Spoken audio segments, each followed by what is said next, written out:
Kita tes EG di ini banyak yang koslet katanya. Ini gejala epilepsi harus rutin minum obat 2 tahun.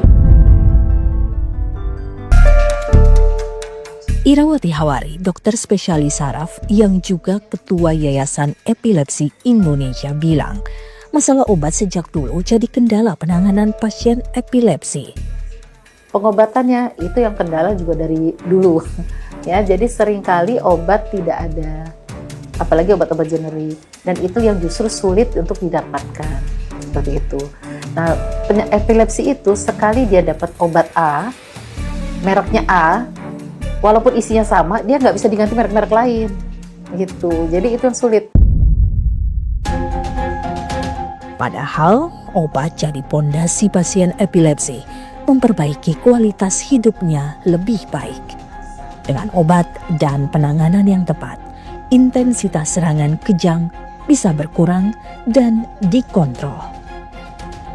Setiap kali kejang itu sekitar 50 sel mungkin akan rusak, akan mati. Kita kan punya miliaran, tapi kalau sering jadi makin rusak, ya semakin nggak bisa ngapa-ngapain. Makanya dari awal itu harus segera dapat yang pas, harus segera tangani kejangnya. Salah satu pemeriksaan penting untuk mendeteksi orang dengan epilepsi adalah tes elektroensefalografi atau EEG. Dok, ini ruangan apa nih dok yang tadi Ya, dijelaskan? ini ruangan EEG. Ya, jadi EEG itu elektroensefalogram. Oke. Jadi kita untuk melihat fungsional otak, jadi kita melihat gelombangnya. Jadi kita ukur dulu kepalanya, kemudian kita beri tanda di titik-titik yang dimana yang akan nanti ditempel seperti itu ya. Jadi sambil ditempel nanti saya akan jelaskan prosedurnya. Oke, ya. baik. Jadi nanti akan ada beberapa instruksi-instruksi saat dilakukan EEG.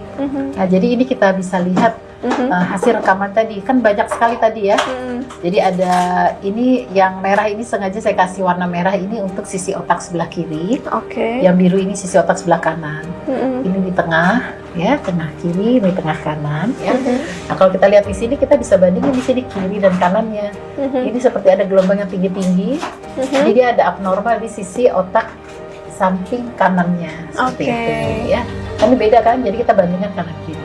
Jadi hasilnya seperti itu. Ketersediaan tes EEG belum merata di Indonesia. Kondisi ini bisa berdampak pada salah diagnosis terhadap gejala epilepsi. Fasilitas EEG memang belum merata di seluruh fasilitas kesehatan di Indonesia. Kesalahan-kesalahan diagnosis tersebut yang tadi disampaikan 20%, terus saya juga kurang mendeteksi angkanya, itu juga mungkin disebabkan oleh karena fasilitas pemeriksaan tambahan yang masih kurang di seluruh fasilitas kesehatan di seluruh Indonesia. Berkurangnya kejadian kejang pada penyandang epilepsi jadi salah satu indikator penyakit sudah bisa dikontrol. Dengan obat dan penanganan yang tepat, orang dengan epilepsi bisa punya kualitas hidup yang lebih baik. Epilepsi itu kan penyakit. Namanya penyakit bisa sembuh ya. Target kita adalah kualitas hidup dan kejangnya terkontrol. Yang namanya terkontrol itu tidak ada bangkitan sama sekali. Jadi kita itu harus cari tahu sampai dia dapat pengobatan dengan dosis atau kombinasi yang tepat. Misalnya bebas bangkitan minimal 3-5 tahun, itu baru mulai bisa kita kurangin bertahap obatnya sampai dia bisa lepas akhirnya sembuh.